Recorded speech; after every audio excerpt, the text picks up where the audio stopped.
you don't have a background in healthcare? All right, so let's start here. Can you explain the basics of how a medical practice works today from a doctor or owner's perspective? Sure. And I think it's a good call out that you made that I don't have a healthcare background. Funnily enough, I'm also not American. So Canadian, right? I'm a Canadian sort of business person that took on the challenge of trying to solve one of the biggest problems in US healthcare. The good news is that your question around how businesses work is like these medical businesses are actually relatively simple. These independent practices are typically formed in one of two ways. Either there's a single owner doctor or it's a partnership amongst a number of physicians. Those are the two most common ways an independent practice would be owned.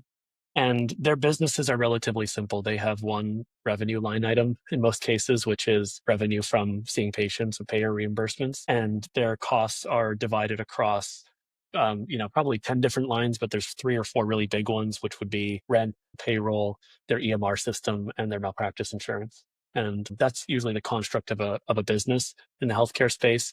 And obviously, the game of any business is making sure that that revenue from services is greater than the costs. And unfortunately, what we've seen over the last 20 years or so is that reimbursement rates across the board are pretty much flat. They're flat if you look at it on a graph. If you actually inflation adjust it, they're significantly down. And costs are very high, especially in a post-COVID world where we've seen a lot of inflation. The cost of pretty much every line item in a business has increased. And so when you have this business environment where revenues are flat or declining and costs are rising in an inflationary world, the P&L starts to invert. And that's where you have a real problem for independent practices. So that's the basic way a business is owned and run in the independent space and why you're seeing so many of them have challenges.